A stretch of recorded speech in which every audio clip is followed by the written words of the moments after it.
presented by Agriculture Classes Morena. नमस्कार दोस्तों, मैं नरेंद्र सिंह एग्रीकल्चर क्लासेस मुरैना से आप सभी का फिर से हार्दिक स्वागत करता हूं। मैं आज आपको फसल उत्पादन पढ़ाने वाला हूं। फसल उत्पादन का चैप्टर फर्स्ट जल निकास। मैंने एक वीडियो कल भी डाला था और उन प्रश्नों से संबंधित ही आज मैं दूसरा वीडियो डाल रहा हूं। ठीक है, अब हम इस चैप्टर में जल निकास में हम देखते हैं कि जल निकास में कौन कौन से इंपॉर्टेंट प्रश्न हैं।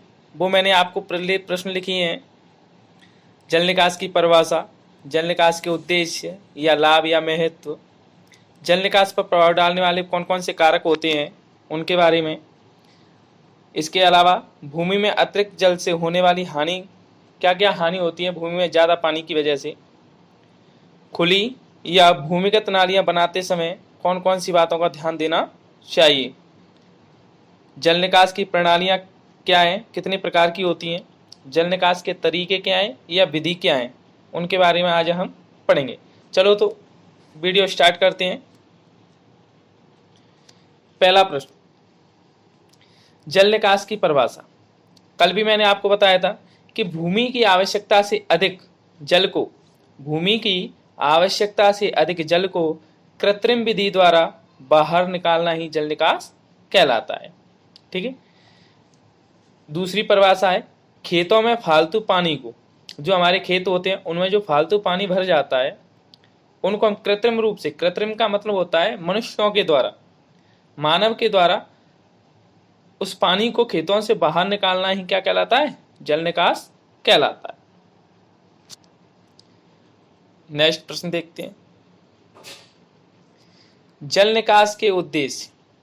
प्रश्न पूछा जाएगा जल निकास के उद्देश्य क्या हैं, या जल निकास के क्या लाभ हैं, या जल निकास के महत्व क्या हैं। तो हम देखते हैं, जल निकास के निम्न उद्देश्य हैं। पहला उद्देश्य, भूमि की भौतिक दशा में सुधार करना। जो हमारी मिट्टी होती है उसकी जो भौतिक दशा ज़्यादा पानी भरा रहने की वजह से खराब हो जाती है। जब हम पानी को निकाल देते हैं तो उसकी जो भौतिक दशा होती है वो क्या हो जाती है, सुधर जाती है। इसलिए हम जल निकास करना चाहिए। दूसरा, भूमि में हवा का उचित आवागमन होना। जो मिट्टी है हमारी उसमें हवा का उचित प्रकार से आवागमन नहीं होगा तो फसलों की जड़ें अधिक गहराई तक नहीं जा पाएंगी। इसलिए हम पानी को खेतों से बाहर इसलिए निकालते हैं जिससे हवा का उचित आवागमन बना रहे। भूमि का उचित तापक्रम बनाए रखना। मिट्टी का टेम्परेचर मेंटेन करने के लिए भी हम जल निकास आवश्यक होता है। नंबर 4, भूमि के हानिकारक लवणों को बाहर निकालना। भूमि में जो हानिकारक लवण होते हैं उनको भी हम खेतों से जल निकास के द्वारा बाहर निकाल सकते हैं। 5वां पॉइंट है, भूमि को दलदली होने से बचाना। भूमि को दलदली होने से बचाना, तो यानी ज़्यादा दिनों तक अगर पानी भरा रहेगा तो मिट्टी कैसी हो जाएगी, दलदली हो जाएगी। इसलिए हम क्या करेंगे कि पानी को खेतों से बाहर कर देंगे। 6 पॉइंट, भूमि को अम्लीय तथा क्षारीय होने से बचाना। भूमि अगर हमारी कैसी है, अम्लीय या क्षारीय ना हो, इससे बचाने के लिए हम क्या करते हैं, जल निकास करना आवश्यक होता है। नंबर 7, हानिकारक कीटाणुओं को नष्ट करना। यानी जो हानिकारक कीटाणु जो खेतों में पानी की वजह से जन्म ले लेते हैं उनकी हम जब पानी को बाहर निकाल दें खेतों से तो ये कीटाणु क्या हो जाते हैं, नष्ट हो जाते हैं। 8वां पॉइंट, गलती से 7 लग गया है, फसलों के लिए कृषि क्रियाएं समय पर करना। अब हम फसलों में अगर खेतीबाड़ी करते हैं तो अगर खेतों में पानी भरा रहेगा तो हम खेतीबाड़ी नहीं कर सकते हैं।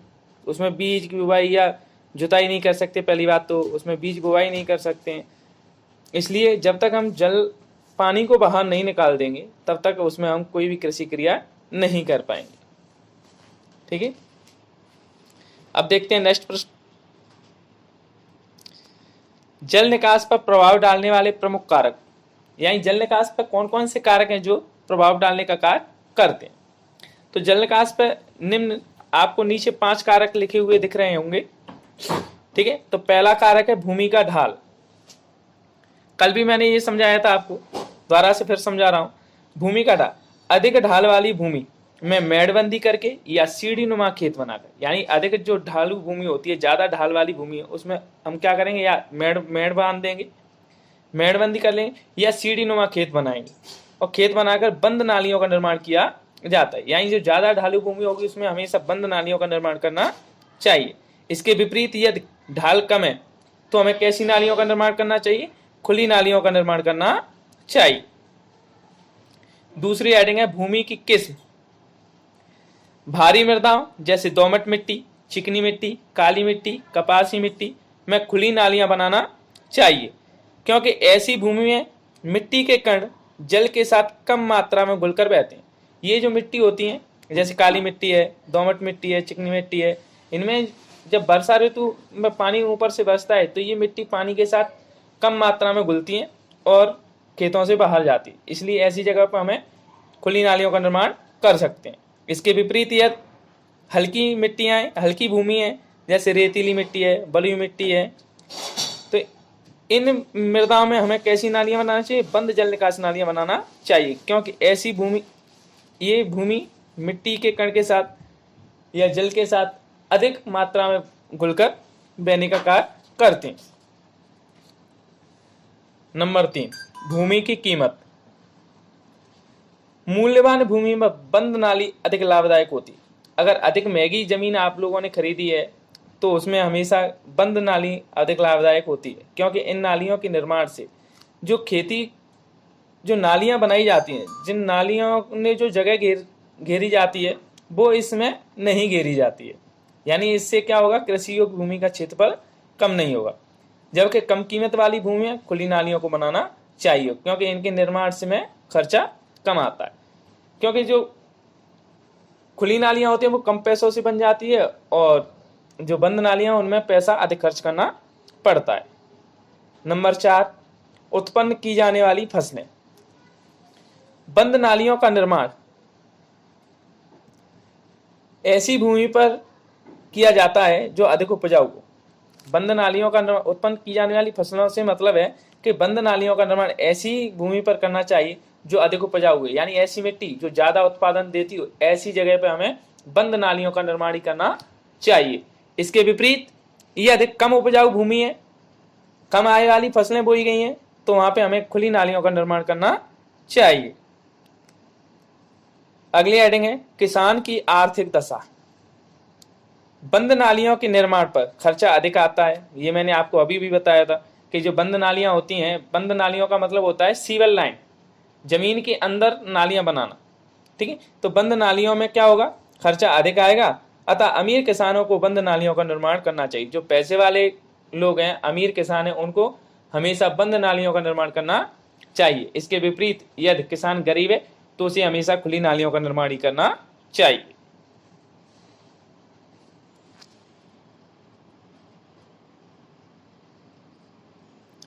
अगला प्रश्न है भूमि में अतिरिक्त जल से होने वाली हानियां। यानी भूमि में अतिरिक्त जल का मतलब होता है ज्यादा पानी से कौन कौन सी हानि होती है उनके बारे में। तो पहला पॉइंट, वायु संचार में बाधा उत्पन्न हो जाना। ज्यादा अगर पानी खेतों में भरा रहेगा तो वायु का जो संचार होता है उसमें बाधा उत्पन्न होती है। दूसरा, तापमान का कम हो जाना। या अगर ज्यादा दिनों तक खेतों में पानी भरा रहेगा तो मिट्टी का टेम्परेचर कैसा हो जाएगा, कम हो जाएगा। हानिकारक लवणों का एकत्रित हो जाना। जो वर्षा के द्वारा बहकर निचले स्थान पर जो हानिकारक लवण एकत्रित हो गए थे, अगर हम उस जगह से पानी को बाहर नहीं निकालेंगे तो वो हानिकारक जो लवण होते हैं पानी सूखने के बाद भी वो वहीं पर बने रहते हैं, जिससे क्या वहां पर खेती बाड़ी करने में दिक्कत आएगी। कृषि क्रियाएं समय पर न हो पाना। यानी अगर खेतों में पानी भरा रहेगा तो हम खेती बाड़ी का कार्य नहीं कर सकते हैं, जैसे जुताई करना, बीज की बुवाई करना, निराई करना आदि कार्य नहीं कर पाएंगे। मृदा में अधिक नमी से भूमि का उपजाऊपन कम हो जाना। मिट्टी में अगर ज्यादा मात्रा में नमी होगी तो भी भूमि का यानी खेत का उपजाऊपन कम हो जाता है, क्योंकि जो हमने बीज डाले हैं ज्यादा नमी की वजह से पहली बात तो वो बीज गल जाते हैं और गलने की वजह से उत्पादन कम हो जाएगा। नंबर 6, फसल में हानिकारक कीटाणु एवं बीमारियों की अधिकता हो जाना। यानी जो फसल होती है, अगर पानी भरा रहेगा तो फसल में हानिकारक कीट जन्म लेंगे और वहाँ पे बहुत सारे प्रकार की बीमारियां भी वहाँ पर रहेंगी जो बाद में फसलों को नुकसान पहुँचाती हैं। नंबर 7, जड़ों द्वारा पानी के अवशोषण की दर बहुत कम हो जाना। जो पौधों की जड़ें, अगर पौधों की जड़ों के आसपास परमानेंट पानी भरा रहेगा तो उसके जो छिद्र होते हैं, रोम होते हैं, वो क्या हो जाते हैं, बंद हो जाते हैं, जिससे वो ज़्यादा मात्रा में पानी नहीं खींच पाता है। नंबर 8, भूमि में वायु की कमी से जड़ें जमीन से अधिक गहराई तक न जाकर ऊपरी सतह में ही रह जाती है। अगर भूमि में क्या होगा, वायु की कमी की वजह से जब हवा का आवागमन उचित मात्रा में नहीं होगा तो जड़ें जमीन से अधिक गहराई तक नहीं जा पाती हैं और वह ऊपरी सतह पर ही रह जाती है। इस प्रकार की जड़ों को हम उथली जड़ भी कहते हैं। नेक्स्ट प्रश्न है, खुली तथा भूमिगत नालियां बनाते समय कौन कौन सी बातों का ध्यान रखना चाहिए, या खुली तथा भूमिगत नालियां बनाते समय हमें किन किन बातों का ध्यान रखना चाहिए।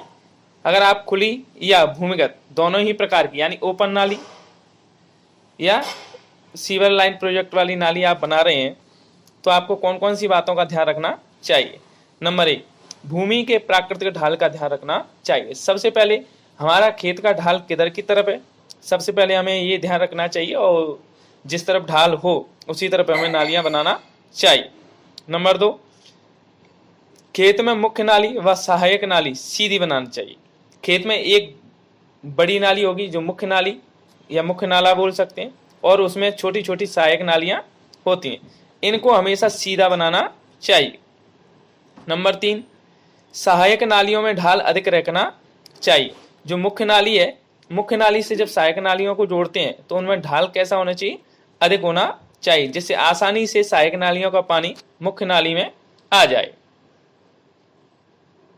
नंबर 4, मुख्य नाली सहायक नालियों से 90 डिग्री के कोण पर मिलानी चाहिए। यानी जो मुख्य नाली है और जो सहायक नाली है उससे हम जॉइंट लगा रहे हैं, वहां पर कितने डिग्री का कोण होना चाहिए, 90 डिग्री का कोण होना चाहिए। 90 डिग्री का कोण का मतलब होता है एल आकार में हमें नालियों को जोड़ना चाहिए।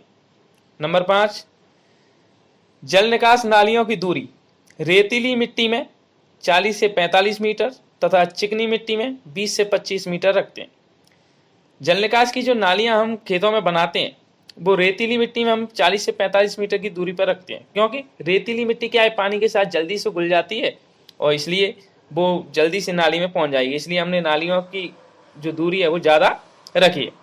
तथा चिकनी मिट्टी क्या है, पानी के साथ कम मात्रा में घुलती है, इसलिए हम उनके लिए नालियां कम जगह में यानी कम डिस्टेंस से बनाते हैं, 20 से 25 मीटर ही रखते हैं।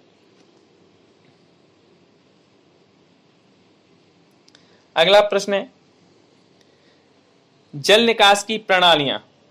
ये प्रश्न आया था 2018-19 में, ठीक है। तो हम पढ़ते हैं जल निकास की प्रणालियां। तो जल निकास की प्रणालियां मुख्यतः 3 प्रकार की होती हैं। यहाँ पे पहली हेडिंग लिखी हुई है, मैं आपको बता दूं कि जल निकास की जो प्रणालियां हैं वो 3 प्रकार की होती हैं। पहली प्रणाली का नाम है प्राकृतिक प्रणाली। तो जो प्राकृतिक प्रणाली होती है, इस प्रणाली में नालियां भूमि के प्राकृतिक ढाल के साथ साथ अपनी दिशाएं बदलती रहती, यानी इस प्रणाली में क्या करती है, नालियां भूमि का ढाल प्राकृतिक है, यानी जिधर भूमि का ढाल होगा उधर अपनी क्या करती है, नालियां अपनी दिशा बदलती रहती तथा खेत का व्यर्थ पानी कहाँ पहुंचा देती है, नदी नालों में पहुंचा देती है। आप देख रहे होंगे एक डायग्राम, यहाँ पे देखो टेढ़ी मेढ़ी लाइन से खींची है। क्योंकि टेढ़ी मेढ़ी क्यों खींची हुई है, क्योंकि ये प्राकृतिक है, प्रकृति के द्वारा अपने आप जिधर ढाल मिल जाएगा उधर की तरफ वो नालियां चली जाती हैं। नंबर 2, हेरिंगबोन प्रणाली। इस प्रणाली में मुख्य नाली खेत के बीचों बीच से गुजरती है। आप देख रहे होंगे एक बीचों बीच में एक नाली है, खेत के बीचों बीच एक नाली बनी हुई है, ठीक है। तो ये इस प्रणाली में जो मुख्य नाली होती है वो कहाँ बनी होती है, खेत के बीचों बीच में बनी होती है। एवं जो छोटी छोटी सहायक नालियां हैं बगल से जो आती हैं, वो सहायक नालियां इस मुख्य नाली में आकर मिल जाती है। इस प्रणाली को हम हेरिंगबोन प्रणाली कहते हैं। नंबर 3, गिरी ड्रोन प्रणाली। इस प्रणाली में मुख्य नाली खेत के उस सिरे पर बनाई जाती है जिसका धरातल नीचा होता है एवं सहायक जल निकास नाली इसमें आकर मिल जाती। जैसे हमारा कोई खेत है और एक तरफ से क्या है, नीचा हुआ है, एक तरफ से कैसा है, झुका हुआ है, तो हम क्या बनाएंगे, उसमें नालियां बना देंगे खड़ी, और एक साइड में नाली बना के और एक सहायक नाली हम कहाँ बना देंगे, मेन जगह पर बना देंगे। जैसे इसमें दी हुई है, नीचे जो 2 एरो दिख रहे हैं नीचे की तरफ, तो वो सहायक नाली है, और ऊपर से जो 2 एरो नीचे की तरफ आ रहे हैं वो सहायक नालियां हैं, और इस मुख्य नाली में आकर मिल जाती हैं और यहाँ से पानी बाहर चला जाता है। अगला प्रश्न है जल निकास की विधियां। जल निकास की विधि या जल निकास के तरीके। तो जल निकास की मुख्यतः 2 विधियां हैं, एक तो पृष्ठीय जल निकास और दूसरी भूमिगत जल निकास। पृष्ठीय जल निकास 4 प्रकार हमने यहाँ पे दिखाए हैं आपको पृष्ठीय जल निकास के। पृष्ठीय जल निकास का पहला क्या है, अस्थायी नालियां। दूसरा कटआउट नालियां। तीसरी एडिंग स्थायी नालियां। नंबर 4 समतल भूमि में मेड़ों को काटकर। इस प्रकार से हम क्या कर सकते हैं, इन 4 प्रकार से हम पृष्ठीय जल निकास कर सकते हैं। पृष्ठ का मतलब होता है ऊपरी सतह पर। पृष्ठीय जल निकास का मतलब है जो हम हमारे आसपास घरों के सामने जो नालियां बनी हुई होती है, ऊपर हम कर के जो नालियां बनाते हैं वो पृष्ठीय जल निकास नालियां होती हैं। और ये 4 प्रकार की मैंने आपको बताई हैं, अस्थायी नालियां, कटआउट नालियां, स्थायी नालियां, समतल भूमि में मेड़ों को काटकर नालियां। इनके बारे में थोड़ा थोड़ा देखते हैं हम। अस्थायी नालियां, खेतों में थोड़ी थोड़ी दूरी पर, जो हमारे खेत होते हैं उनमें थोड़ी थोड़ी दूरी पर 15 सेंटीमीटर गहरी नालियां बनाकर इन्हें मुख्य नाली से जोड़ देते हैं। यानी जो हमारे खेत होते हैं उनमें थोड़ी थोड़ी दूरी पर हम 15 सेंटीमीटर गहरी नालियां बनाते हैं और इन्हें मुख्य नाली से हम जोड़ देते हैं, अस्थायी नालियां कहलाती हैं। नंबर 2 कटआउट नालियां। इस विधि के अंतर्गत नहर के निकटवर्ती क्षेत्रों में, जहां जिस जगह पे नहर होती है, जिन खेतों के पास नहर होती है वहां का तो क्या होता है, जहाँ खेतों के धरातल से अधिक ऊंचाई पर नहरें होती हैं, यानी खेत का धरातल तो कैसा होता है, नीचा होता है, और नहर खेत के धरातल से कैसी होती है, ऊंची होती है। तो वहां अपसरण के द्वारा नहर का जल नहर के किनारे वाले क्षेत्रों में एकत्रित होता रहता है। वहां पे क्या होता है, अपसरण विधि के द्वारा जो नहर के जो रंध्र होते हैं उनमें से हमेशा हल्की हल्की नमी आकर आकर क्या करती है, नहर के आसपास के किनारे जो जमीन होती है उसको नमी करने में नमी करती रहती है। नंबर 3 स्थायी नालियां। निचले स्थानों में जहां पानी लगातार खेतों में इकट्ठा होता रहता है, यानी जहां निचले स्थानों और लगातार पानी खेतों में एकत्रित होता रहता है, वहां हमेशा कैसी नालियां बनाई जाती हैं, स्थायी नालियों का निर्माण किया जाता है। नंबर 4 समतल भूमि में मेड़ों को काटकर। जब समतल खेतों में वर्षा का पानी समान रूप से भर जाता है, जब समतल खेतों में वर्षा का जो जल होता है वो पानी समान रूप से जब भर जाता है, तो वहां से खेतों की मेड़ को हम काट देते हैं, किसी एक जैसे खेत की मेड़ को काट देते हैं, जिससे वहां से काटने के बाद जो खेत में भरा हुआ पानी होता है वो निकल जाता है। बी एडिंग भूमिगत जल निकास, यानी जमीन के नीचे कैसे पानी को बाहर निकाला जाता है। तो इसमें हमने देखा है टाइल्स ड्रेन्स। टाइल्स आप जानते हो खपरेल, इस तरह की नालियां टाइल्स या खपरेल से बनाई जाती हैं। इसके बीच 4 से 9 मीटर की दूरी रखी जाती है, यानी एक नाली से दूसरी नाली की दूरी हम कितनी रखते हैं, 4 से 9 मीटर की आसपास रखते हैं, और इन नालियों का व्यास 7.5 से 10 सेंटीमीटर के मध्य रखते हैं। नंबर 2 मोल ड्रेन्स। यूरोपीय देशों में इस प्रकार की पद्धति कहाँ है, हमारे देशों में नहीं है, परंतु यूरोपीय देशों में इस प्रकार की नालियां बनाई जाती हैं और इनका व्यास 8 से 16 सेंटीमीटर तक होता है। पोल ड्रेन्स, पोल माने होता है लट्ठा। जिन क्षेत्रों में लकड़ी आसानी से मिल जाती है उन क्षेत्रों में यह विधि अच्छी मानी जाती है। यानी जहाँ लकड़ियाँ आसानी से मिल जाए वहाँ इस तरीके की नालियाँ अच्छी मानी जाती है। यहाँ एक नाली, यहाँ नालियाँ 40 से 90 सेंटीमीटर गहरी तथा 30 सेंटीमीटर चौड़ी होती है। यानी जो नालियाँ बनाई जाती हैं पोल की, वो 40 से 90 सेंटीमीटर तो गहरी बनाई जाती हैं तथा 30 सेंटीमीटर चौड़ाई की नालियाँ बनाई जाती हैं।